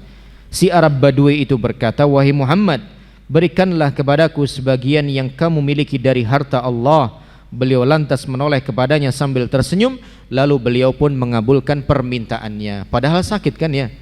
Ya kalau kita pakai kain, kemudian tiba-tiba kain itu ditarik, ya kan panas kulit kita, apalagi sampai membekas. Tapi beliau SAW nggak marah, ya udah nggak marah, masih ngasih pula apa yang orang itu minta. Udah ngasih masih senyum juga Nabi SAW terhadap orang tersebut, ya. Ini membuktikan bahwasanya Rasulullah SAW bukanlah orang yang reaktif, ya, ketika pribadi beliau yang disakiti, ya. Mudah memberikan maaf, apalagi kalau sudah disadari orang yang melakukan kesalahan itu orang yang memang nggak mudengan, ya. Lebih legowan lah kita, lebih lapanglah hati kita untuk bisa memaafkan dia. Hatta kalaupun dia orang yang mudengan, paham kesalahan, ya, pun kita juga tetap kok dianjurkan untuk mudah memberikan maaf, ya, mudah memberikan maaf. Imam Ahmad rahimahullah, Abdullah bin Mubarak, Imam Ahmad rahimahullah taala juga pernah mengatakan, wa ma yanfa'uni an yu'azziballahu akhi bisababi. Ya, apa untungnya buat saya mendapati saudara saya nanti dihukum oleh Allah di akhirat gara-gara saya tidak memaafkan dia atas kesalahannya. Kita ini dijahatin sama orang, ya, dizolimin sama orang, disakitin sama orang. Kita kan punya pilihan tuh. Pilihannya membalas, ya, atau tidak membalas dan tidak memaafkan, atau memaafkan dan tidak membalas, ya. Sebagian kita mungkin, ya, mau membalas tapi nggak mampu. Walhasil yang bisa dilakukan cuma satu, tidak memberikan maaf. Ketika kita tidak memberikan maaf, adakah keuntungan yang kita dapatkan? Keuntungan yang kita dapatkan cuma kompensasi sekedar kezaliman yang dia lakukan kepada kita, ya, itu doang keuntungannya. Beda halnya dengan keuntungan yang akan didapatkan ketika kita tidak membalas dan kita memaafkan. Maka balasannya tanpa batas, ya. Maka Imam Ahmad rahimahullah taala mengatakan demikian, wa ma yanfa'uni an yu'adziballahu akhi bisababi. Apa untungnya buat saya, ya, menjumpai saudara saya nanti disiksa oleh Allah di akhirat gara-gara saya nggak maafin dia. Apa untungnya? Udah dia disiksa, terus kita dapat apa? Nggak dapat apa-apa, udah cuma kepuasan batin doang, ya. Pahala kita nggak dapat, ya, penghapusan dosa juga kita nggak dapat, ya. Syekhul Islam Ibnu Taimiyah rahimahullah taala ketika dikabari akan meninggalnya seorang yang terus menuduh beliau, ya, dengan tuduhan-tuduhan yang buruk, yang negatif, ya, sebagai orang yang membawa pemahaman yang sesat, ya, sebagai orang yang memecah belah, sebagai orang yang mudah mengkafirkan kaum muslimin. Dikabari akan meninggalnya orang tersebut, beliau enggak euforia begitu, enggak, wah akhirnya mati juga orang itu begitu, enggak, ya. Justru beliau segera mengunjungi rumah orang itu untuk bertakziah terhadap keluarganya. Takziah itu artinya menghibur, ya, hati keluarga orang yang ditinggal wafat, ya. Azza yu'azzi, qawwa yuqawwi, ta'ziyatan taqwiyatan, ya. Ta'ziyah, ya, artinya taqwiyah, menguatkan. Maka beliau pun mendatangi keluarga si mayit tersebut dan, ya, minta dihadirkan anak-anak, mana anak-anak bapak ini, ya. Setelah anak-anaknya dihadirkan, kemudian beliau berkata, mulai saat ini sayalah yang akan menanggung kebutuhan kalian. Padahal bapaknya anak-anak itu dulunya orang yang suka menuduh macam-macam terhadap Syekhul Islam Ibnu Taimiyah rahimahullahu taala, sampai murid-murid Ibnu Taimiyah berkata, sampai kami itu punya harapan kalau kami itu jadi musuhnya beliau aja, ya, supaya apa? Supaya dapat perlakuan baik dari beliau, ya, supaya dapat perlakuan baik dari beliau. Walaupun tentunya ini merupakan, ya, sebuah hiperbola dari murid-muridnya tersebut yang menggambarkan betapa luar biasanya cinta dan kasih Syekhul Islam Ibnu Taimiyah rahimahullah taala bahkan kepada orang-orang yang memusuhi beliau sekalipun, rahimahullah taala rahmatan wasi'atan. Ketika Rasulullah sallallahu alaihi wasallam baru kembali dari perang Hunain, beberapa orang Arab Badui mengikuti beliau. Mereka meminta kepada beliau sallallahu alaihi wasallam. Mereka terus meminta sampai beliau terdesak ke sebuah pohon. Ini kan enggak nyaman sekali ya. Dipaksa-paksa kayak begini sampai ya terpojok, terdesak ke sebuah pohon. Hingga jatuhlah selendang beliau sallallahu alaihi wasallam. Ketika itu beliau berada di atas tunggangannya, beliau lantas bersabda, "Ruddu alayya ridai, kembalikan selendang itu kepadaku." "Atakhshawna alayya al-bukhla, apakah kamu khawatir aku ini akan bersikap pelit kepada kalian?" Faqala wallahi law kana li adadu hadhihi al-udati na'aman laqassamtuhu bainakum. Demi Allah, seandainya aku memiliki unta-unta merah sebanyak pohon uddah ini, niscaya akan kubagikan semuanya kepada kalian. Thumma la tajiduni bakhilan wala jabbanan wala kadzdzaba. Kemudian kalian pasti akan menjumpai diriku bukan sebagai seorang yang bakhil, bukan seorang yang penakut, bukan seorang juga yang pendusta. Nabi SAW mengatakan demikian. Kalau aku punya unta merah, dan unta merah saat itu merupakan harta kebanggaan orang Arab, sebanyak pohon uddah ini artinya jumlah yang banyak, kemudian kalian minta, pasti akan kuberi, pasti akan kukasih kalian semuanya. Ya, Nabi SAW demikian. Tidak lama harta itu berada pada beliau sallallahu alaihi wasallam, melainkan segera beliau bagi-bagikan, melainkan segera beliau berikan kepada yang lainnya. Merupakan bentuk tarbiyah dan ta'lim. Yang paling jitu dan indah adalah berlaku lemah lembut dalam segala perkara, dalam mengenal maslahat dan menolak mafsadah. Enggak jarang ya orang itu lebih mendengar dakwah kita justru dari perilaku kita, justru dari akhlak kita, justru dari sikap dan interaksi kita dengan mereka. Ya, kita belum ngomong apa-apa nih, masyarakat udah menilai gimana kita. Dari mulai kita berpapasan dengan mereka, itu udah dinilai sama masyarakat. Ini orang-orang salafi begini tuh kalau sama masyarakat ya. Orang-orang salafi itu kalau masyarakat kayak gini, kaku ya, nggak mau senyum dan lain sebagainya. Walhasil dakwah yang kita sampaikan, nasihat yang kita berikan pun tertolak. Karena apa? Karena mereka sudah antipati dulu sama kita. Antipati, ini pati ya, Wan ya. Sama aja nih. Udah anti duluan sama kita ya. Gara-gara apa? Gara-gara akhlak kita yang tidak baik kepada mereka. Ya, dan masyarakat itu lebih banyak lebih banyak melihat daripada mendengar ya. Banyak bukti-bukti di mana orang-orang di masa jahiliyah tersentuh dakwah Nabi sallallahu alaihi wasallam lewat keluhuran akhlak beliau, lewat kemuliaan akhlak beliau sallallahu alaihi wasallam ya. Dan itu bagian daripada dakwah. Dakwah tidak harus dengan ucapan, dakwah tidak harus dengan lisan. Bahkan dakwah juga bisa lewat sikap dan akhlak kita, dan bisa jadi itu lebih efektif untuk membuka hati masyarakat agar mau menerima agama Allah Subhanahu wa taala. Kecemburuan yang dimiliki para sahabat telah mendorong mereka untuk menyanggah setiap kali melihat orang yang keliru dan tergelincir dalam kesalahan. Mereka memang berhak untuk melakukan hal itu, namun Rasulullah sallallahu alaihi wasallam yang lembut dan penyantun melarang mereka seperti itu. Karena orang itu atau pelaku kesalahan tersebut jahil. Jahil itu artinya enggak tahu, enggak paham, enggak ngerti.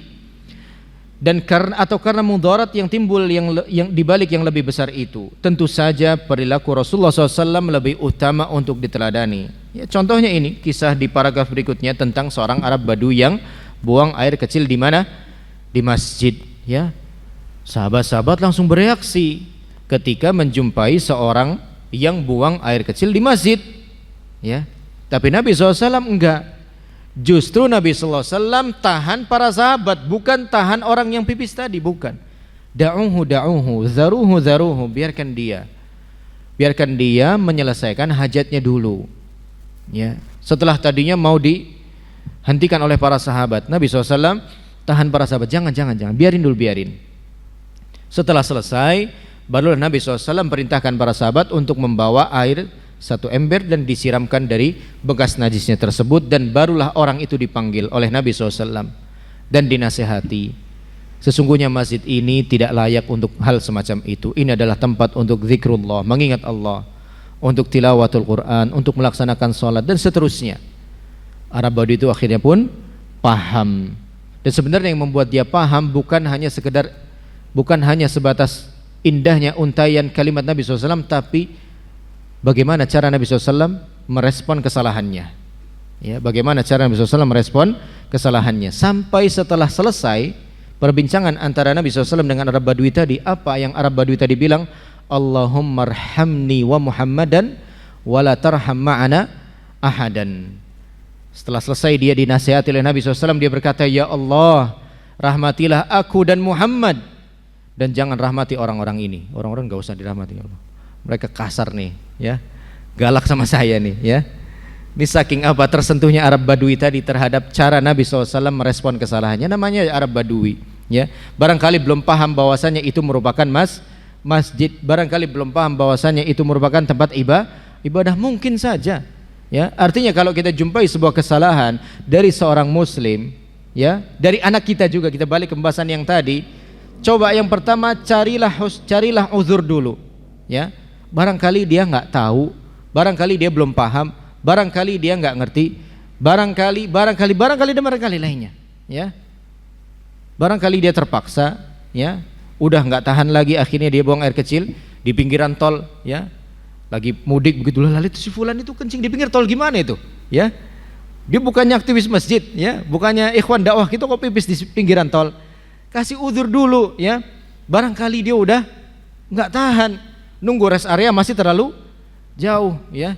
Jangan kemudian kita suudzon, kemudian difoto, disebarin, di fulan buang air kecil sembarangan begitu, ya, di belakang bis, di terminal dan lain sebagainya. Enggak, ya. Kalau kita jumpai kesalahan seseorang, ya, kekeliruan seseorang, hal pertama yang harus kita lakukan, coba cari uzur. Cari uzur itu carikan alasan dulu, ya. Barangkali dia nggak ngerti, barangkali dia nggak paham, barangkali dia salah paham, barangkali dia punya alasan yang kita nggak tahu. Kalau kita nggak dapat, ya, barangkali itu, barangkalinya balikin ke kita. Barangkali saya yang nggak tahu alasannya dia, ya. Barangkali saya yang nggak tahu alasannya dia melakukan hal itu, ya. Maka demikianlah hingga akhirnya, ya, orang pun tidak menutup diri dari nasihat yang kita sampaikan. Kesabaran Rasulullah SAW dalam menyebarkan dakwah layak menjadi motivasi bagi kita untuk meneladaninya. Kita wajib berjalan di atas manhaj. Manhaj itu artinya metode beliau SAW di dalam dakwah semata-mata karena Allah, tanpa membela kepentingan pribadi. Jadi kalau kita menyampaikan agama, menyampaikan nasihat, menyampaikan dakwah, kemudian nasihat kita itu ditolak, gak diterima, jangan marah, ya. Jangan marah, karena yang menjadi tugas kita hanyalah menyampaikan. Kalau kita marah, jangan-jangan kita bukan lagi ngajak orang untuk nerima nasihat itu, tapi lagi ngajak orang untuk nerima diri kita, lagi ngajak orang untuk menjadi pengikut kita, untuk ngajak orang menjadi loyalis kita. Jangan-jangan begitu, dan itu salah, ya. Ketika kita menyampaikan nasihat, kita ingin orang itu bukan ngikutin kita, tapi ngikutin nasihat kita, di mana nasihat itu merupakan bagian daripada agama. Nasihat kita ditolak, ya. Kemudian ada orang lain menyampaikan nasihat yang sama dengan apa yang kita sampaikan, malah diterima, kita nggak usah, bahasa orang sekarang, baper, ya. Saya nyampaikan gitu, dia nolak. Giliran dia yang nyampaikan ke dia, diterima. Kita nggak terima langsung, kita baper, ya. Kita kecewa, ya, kita marah begitu. Berarti kita belum lillahi ta'ala nih menyampaikan nasihatnya. Belum benar-benar ngajak orang untuk kepada ajaran Allah, tapi masih ngajak orang untuk ngikutin kita. Itu masih salah, ya. Maka demikianlah harusnya kita dalam memberikan nasihat. Aisyah radhiyallahu taala pernah bertanya kepada Rasulullah sallallahu alaihi wasallam, apakah ada hari yang engkau rasakan lebih berat daripada peperangan Uhud? Perang Uhud adalah perang di mana kaum muslimin mengalami apa? Kekalahan, ya. Beliau menjawab, aku telah mengalami berbagai peristiwa dari kaummu, kaumnya Aisyah, ya, artinya kaumnya Nabi Muhammad SAW juga, ya, Quraisy maksudnya.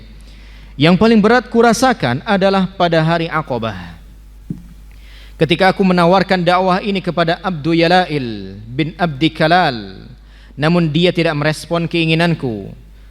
Aku pun kembali dengan wajah kecewa. Aku terus berjalan dan baru tersadar ketika telah sampai pada Qarnus Sa'alib. Aku tengadahkan wajahku, kulihat segumpal awan tengah memayungiku. Aku perhatikan dengan seksama. Ternyata malaikat Jibril ada di sana. Lalu ia menyeruku, sesungguhnya Allah telah mendengar ucapan kaummu dan bantahan mereka terhadapmu, dan aku telah mengutus malaikat pengawal gunung kepadamu supaya kamu memerintahkan ia sesuai kehendakmu. Kemudian malaikat pengawal gunung itu memberi salam kepadaku, lalu ia berkata, wahai Muhammad, sesungguhnya Allah Subhanahu wa taala telah mendengar ucapan kaummu dan bantahan mereka terhadapmu, dan aku adalah malaikat pengawal gunung. Allah telah mengutusku kepadamu untuk melaksanakan apa yang kamu perintahkan kepadaku. Sekarang apakah kamu berkenan menghendaki? Jika kamu menghendaki agar aku menimpakan kedua gunung ini atas mereka, niscaya akan aku lakukan. Justru beliau menjawab, tidak. Namun aku justru berharap semoga nanti Allah Subhanahu wa taala mengeluarkan tulang sulbi dari mereka, orang-orang yang menyembah Allah semata dan tidak menyekutukan Allah dengan apapun. Ini peristiwa ketika beliau mendakwahi orang-orang Taif, ya. Beliau justru dihina, ya, diusir, dilempari, ya, sampai berdarah kedua lutut beliau dan sampai nyaris hilang kesadaran beliau sallallahu alaihi wasallam. Ya. Padahal beliau mau merugikan mereka apa enggak sih? Enggak sama sekali. Justru beliau ingin memberikan kebaikan kepada mereka, yaitu berupa keimanan, berupa tauhid, berupa akidah yang sahihah. Tapi beliau malah direspon dengan cara yang seperti itu. Padahal beliau enggak merugikan mereka sama sekali. Ya. Kemudian datang malaikat penjaga gunung atas perintah Allah Subhanahu wa taala menawarkan kalau beliau berkenan, malaikat itu bisa mengangkat kedua gunung tersebut Al-Akhshabain, kemudian menimpakannya kepada orang-orang Taif tadi. Apakah diterima? Ternyata tidak. Tawarannya ditolak oleh Nabi SAW. Bukan cuma ditolak, bahkan beliau berharap kebaikan buat orang-orang jahat tadi. Jangan. Saya berharap mudah-mudahan nanti suatu ketika nanti Allah Subhanahu wa taala, ya, mengaruniakan dari orang-orang tersebut sebuah kaum, sekelompok orang yang mengesahkan Allah Subhanahu wa taala, yang mentauhidkan Allah Subhanahu wa taala, dan terjadi apa yang diharapkan oleh Nabi sallallahu alaihi wasallam, ya. Kalau kita dizalim orang lain kemudian tiba-tiba ada yang menawari kita bantuan, biasanya kita terima, ya. Oh, dia macam-macam sama kamu begitu. Mana orangnya? Sini, ya. Siapa dia namanya? Biar saya datengin. Langsung kita sebut namanya fulan, ya. Atau minimal nggak usah. Minimal begitu doang, ya. Nggak sampai kayak Nabi SAW berharap kebaikan. Tapi Nabi SAW tawarannya luar biasa, langsung dari malaikat penjaga gunung, dan bukan cuma nyerang, ya, tapi nimpakan dua gunung besar. Namun ditolak oleh Nabi SAW, dan Nabi lebih memilih untuk, ya, berharap kebaikan bagi keturunan orang-orang tersebut.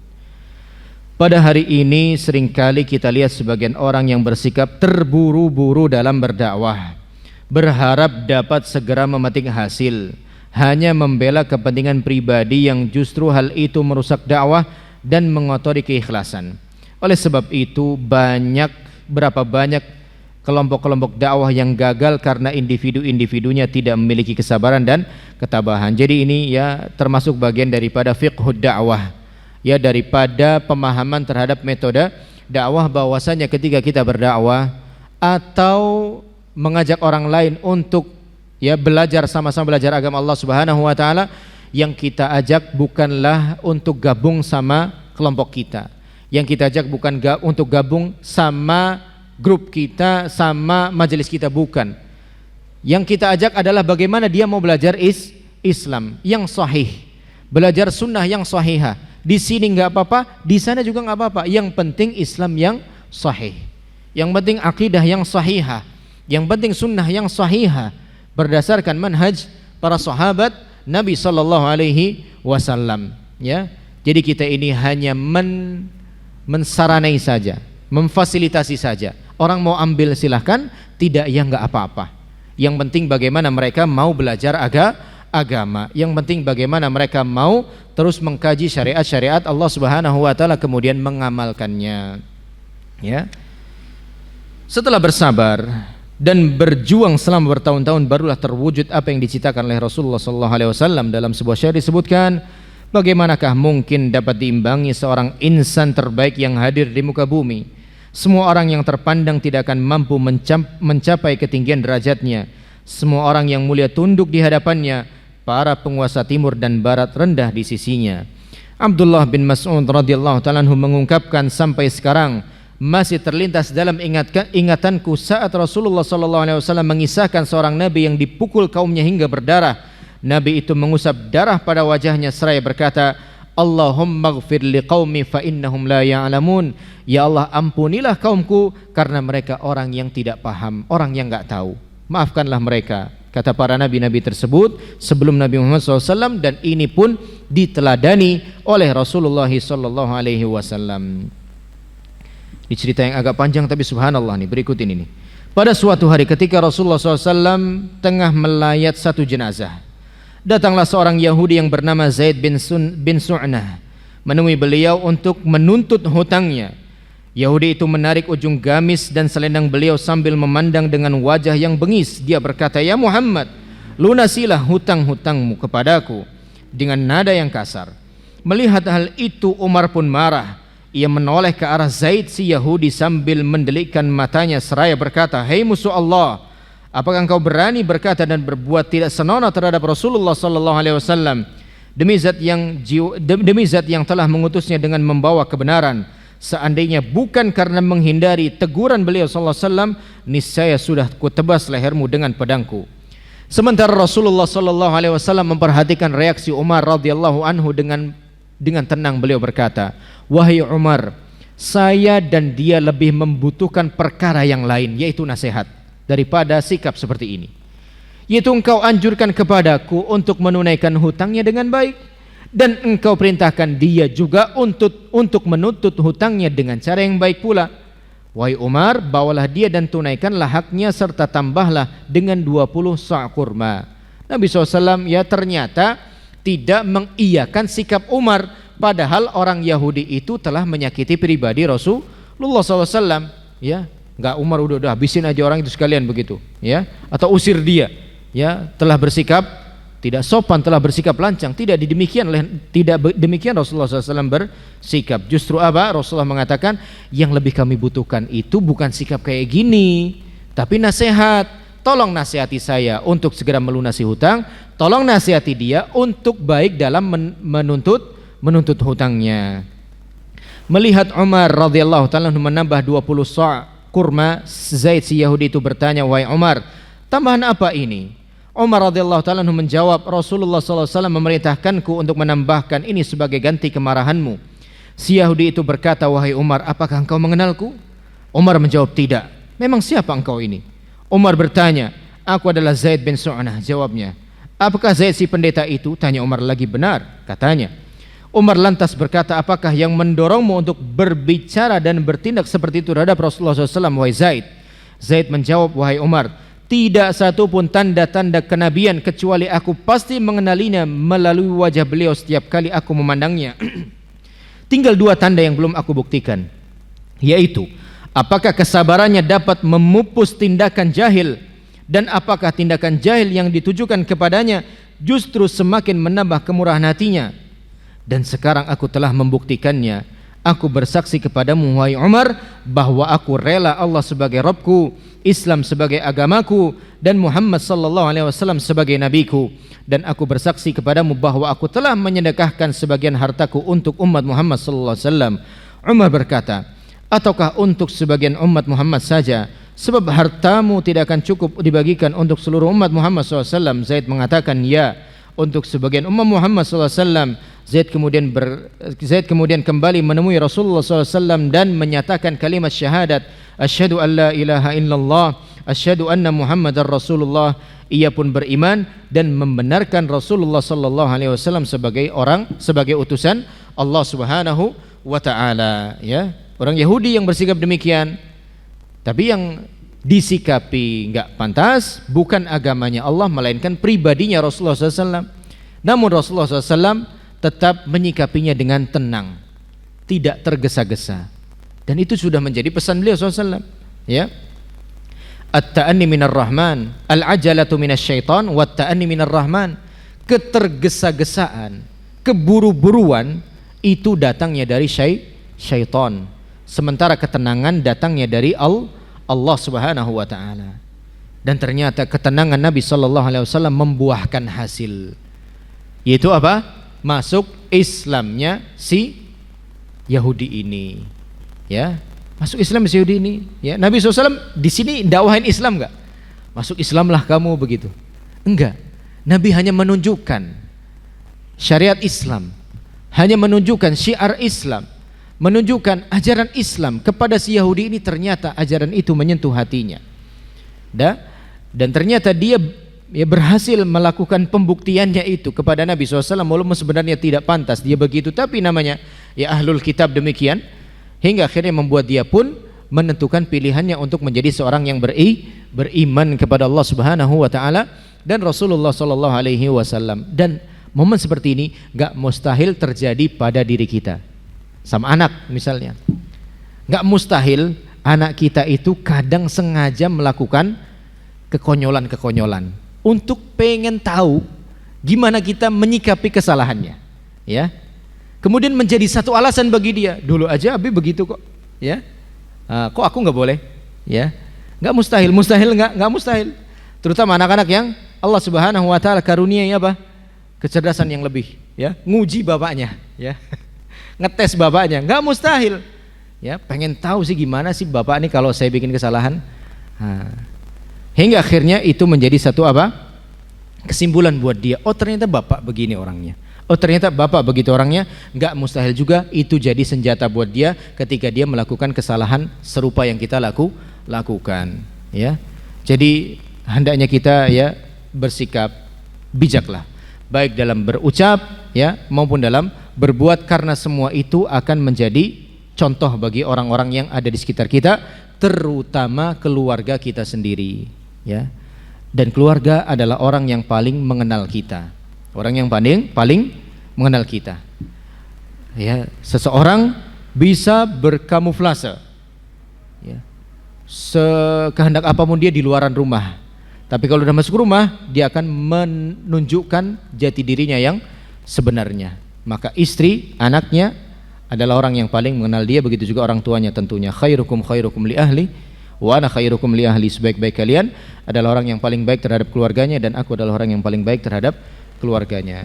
Sudah masuk zuhur ya? Adzan kayaknya nih. Ada tanya jawab nggak nih jadi ini?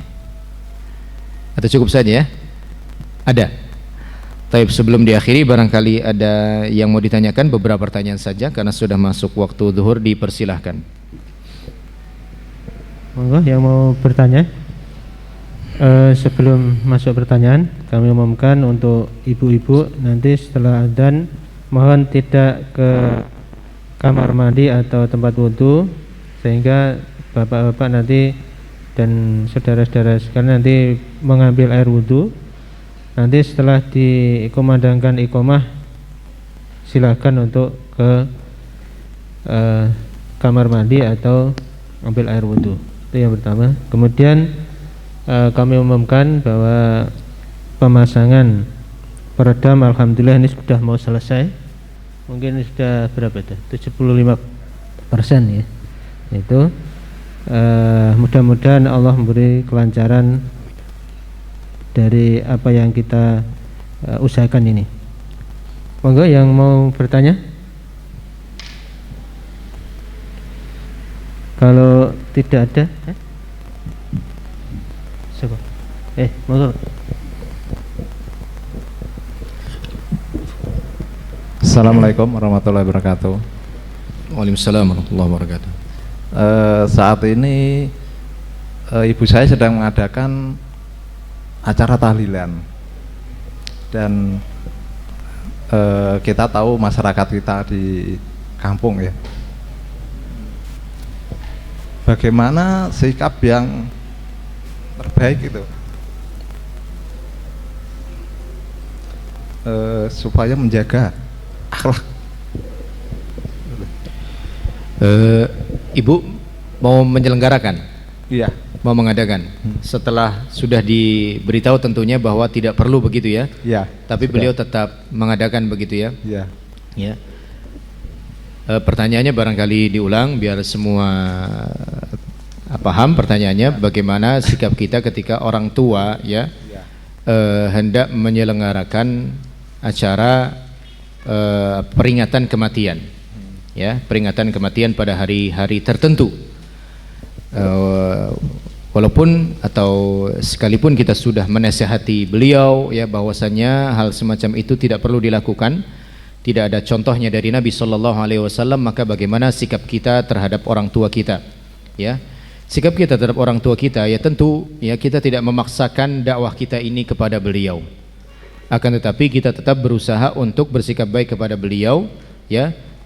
Di mana kita ketika berseberangan dengan beliau dalam masalah semacam ini dan lainnya tidak menjadikan hal itu sebagai alasan untuk tidak lagi berbakti kepada beliau.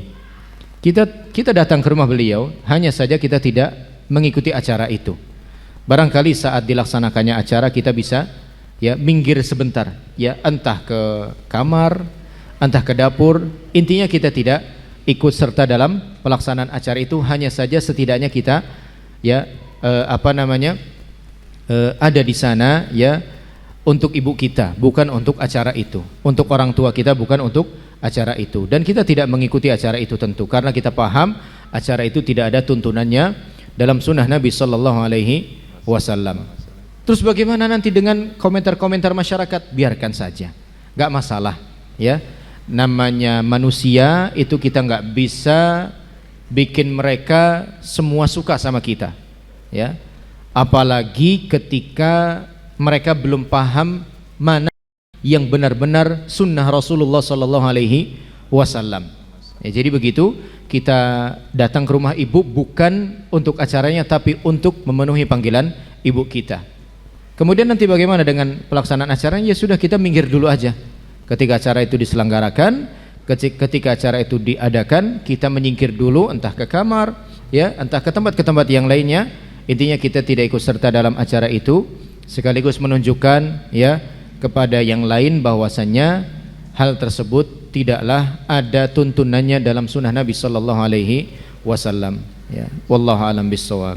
Mudah-mudahan Allah Subhanahu wa taala ya memudahkan kita semua, membukakan pintu hati keluarga kita semua untuk juga bisa memahami sunnah Nabi sallallahu alaihi wasallam ini sebagaimana Allah Subhanahu wa taala telah membukakan pintu hati kita untuk bisa memahami dan menerima sunnah-sunnah Nabi sallallahu alaihi wasallam ini. Wallahu alam bissawab. Ustaz, ini ada pertanyaan dari ibu-ibu Ustaz. Ustaz, kapan wanita yang melahirkan itu dihitung masuk waktu nifasnya? Apakah pada saat pecah ketuban sudah masuk masa nifas? Iya, ketika sudah masuk masa nifas, ketika sudah masuk pecah ketuban, iya sudah dihitung masa nifasnya ya. Keluar darah, maksudnya keluar darah daripada bagian dari persalinan itu sudah termasuk bagian masa nifasnya ya. Walaupun si bayinya belum keluar ya. Darah nifas itu ya, atau darah yang keluar sebelum masa persalinan adalah bagian daripada masa nifasnya. Insyaallah nanti akan kita lanjutkan terkait masalah tempo masa nifas ini, kapan dimulai dan kapan berakhirnya dalam pesan, insyaallah nanti kita lanjutkan. Wallahu a'lam bishawab. Ada lagi Ustaz. Dalam masak kerang, cara masak kerang biar kerangnya itu terbuka, dimasak dengan dimasukkan ke air panas. Bagaimanakah hukumnya memasak seperti ini? Kerangnya masih hidup ya? Iya. Ini sebenarnya pertanyaan nggak ada kaitannya dengan kajian kita ya. Wallahu a'lam bishawab. Ya, kalau nggak ada caranya mau gimana lagi? Dimatiin satu-satu gimana caranya? Dibuka gitu, dipencet-pencet masih hidup. Ya. Tunggu dulu sampai mati begitu. Wallahu a'lam bishawab, nggak tahu ya.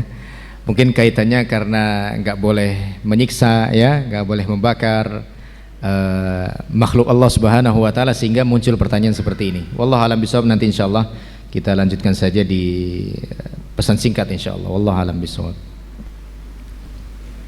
Satu lagi Ustaz. Ya. Ustadz mau bertanya tentang bolehkah kades kepala desa? Hah? Bolehkah kades kepala desa minta pajak ke perusahaan di desanya? Misalnya perusahaan tambang batu bara. Minta apa? Pajak. Pajak. Iya, ke perusahaan yang ada di desanya. Pajak secara umum ya disabdakan oleh Nabi sallallahu alaihi wasallam, la yadkhulul jannata sahibu maksin, ya. Para pemungut pajak tidak akan masuk surga, ya. Para pemungut pajak tidak akan masuk surga. Pajak apa aja? Umum, ya. Makanya di negeri-negeri yang menerapkan syariat Islam tidak ada perpajakan. Terus bagaimana membiayai negeri? Walhamdulillah negeri Allah bumi Allah Subhanahu wa taala sangat kaya, ya. Arab Saudi ada pajak nggak? Nggak ada pajak, ya. Nggak ada pajak, tapi subhanallah lebih makmur dari kita, ya. Sebagian orang yang pesimis, ya, kalau nggak ada pajak nggak bisa menjalankan roda perekonomian di negeri, ya. Padahal tidak demikian. Alhamdulillah banyak negeri Islam yang sudah memberikan contoh nyata bahwasanya tanpa pajak pun, ya, negara bisa dijalankan, ya. Bagaimana caranya? Tentu bukan kita yang punya kapasitas, ya. Para penguasa, ya, barangkali bisa mencontoh, ya, bisa belajar dari negeri-negeri Islam yang lain bagaimana cara, ya, menjalankan satu roda perekonomian di sebuah negeri dengan tanpa mengandalkan pajak, ya, dengan tanpa mengandalkan pajak. Tentunya ini butuh kekompakan bersama, ya, dan kekuatan daripada penguasa untuk menerapkan syariat Allah Subhanahu wa taala, ya. Wallahu alam bisawab. Jadi sebaiknya tidak usah, ya. Sebaiknya tidak usah. Kalau mau, ya, sewa-sewa saja, ya. Kalau dapatnya sedikit, ya, dibesarkan sewanya, ya, biar dapatnya banyak, ya, jangan pajak. Wallahu alam bisawab. Kiranya kajian kita sampai sini saja, mudah-mudahan bermanfaat buat kita semua. Yang belum terjawab, pertanyaan-pertanyaan belum terjawab, insyaallah nanti kita lanjutkan lagi di pesan singkat via grup WhatsApp. Hadanallahu wa iyyakum ajma'in. Subhanakallahumma bihamdika asyhadu an la ilaha illa anta astaghfiruka wa atubu ilaik. Billahi taufiq wal hidayah. Wassalamualaikum warahmatullahi wabarakatuh.